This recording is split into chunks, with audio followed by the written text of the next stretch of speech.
Hello students, welcome back to our channel love of learnings by Ankita Pandey.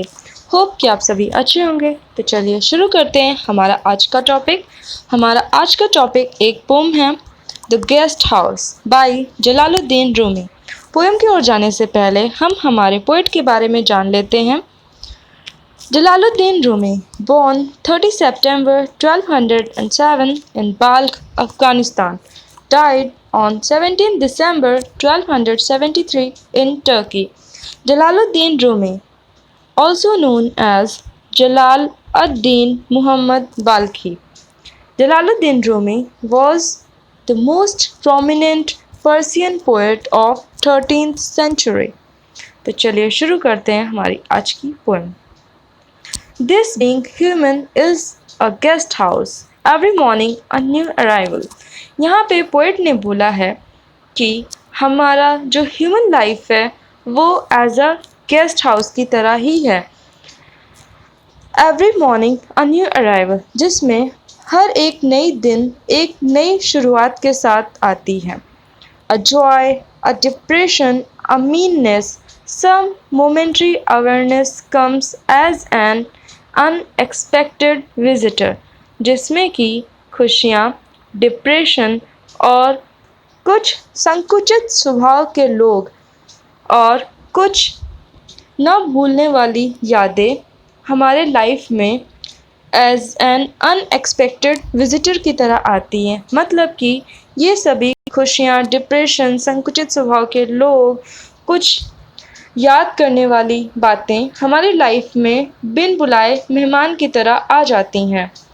Welcome and entertain them all, और हमें उन सभी को welcome करना चाहिए और उन सभी को खुश रखना चाहिए। उन सभी को खुश रखने से मतलब है कि हमें खुद को खुश रखना चाहिए, भले ही कितना ही दुख या फिर कितने ही उतार चढ़ाव क्यों ना आ जाए हमारी लाइफ में, हमें हमेशा खुश रहना चाहिए। Even if they are a crowd of sorrows, भले ही वो दुखों के पहाड़ को लेकर आए। कौन? जो ये गेस्ट्स हैं, भले ही ये सभी दुखों के पहाड़ को लेकर आए जो हमारे ज़िंदगी को तबाह कर देते हैं या फिर हमारी ज़िंदगी में खालीपन ला देते हैं, हमें उन्हें भी अच्छे से ट्रीट करना चाहिए। Even if they are a crowd of sorrows who violently sweep your house empty of its furniture. Still, treat each guest honorably. He may be clearing you out for some new delight. यहाँ पे poet कह रहे हैं, हो सकता है कि हमारे लाइफ में जो up downs as a guest आए हुए हैं वो हमारे लाइफ में कुछ नई शुरुआत करने के लिए आए हों, इसीलिए जो हमारी लाइफ में पहले से इतना सारा भरा हुआ जमावड़ा है उसे खाली कर रहे हों। The dark thought, the same, the malice, हमारे माइंड में जो बेकार ख्याल और शर्म भरी चीज़ें या फिर हमारे दिल में किसी और से जो बदला लेने की भावना है, हमें meet them at the door laughing, हमें उन सभी से हंसते हुए दरवाजे पे मिलना चाहिए। एंड इनवाइट देम इन, और हमें उन सभी को अंदर बुलाना चाहिए। मतलब कि हमें हमारे लाइफ में इन सभी ख्यालों को, भले ये कितने बुरे क्यों ना हो, लेकिन फिर भी हंसते हुए हमें इनका सामना करना चाहिए और हमारे लाइफ में लाना चाहिए। मतलब कि अगर गलती से ऐसी चीज़ें हमारे लाइफ में आ गई हैं तो हमें घबराना नहीं चाहिए। Be grateful for whoever comes because each has been sent as a guide from beyond.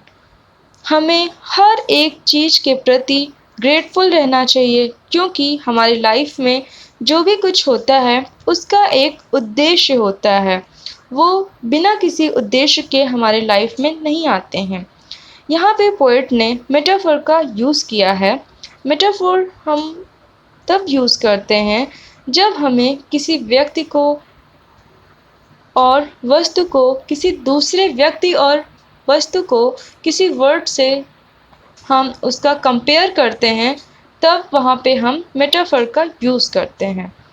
तो यहाँ पे poet Rumi is using the metaphor of a guest house to form an image that each day is an opportunity to experience something new, कि हर एक दिन एक नई opportunity लाता है कुछ नया एक्सपीरियंस करने को हमारे लाइफ में, इवन इफ इट्स अनएक्सपेक्टेड, भले ही हमने उसकी पहले से कल्पना क्यों ना करी हो।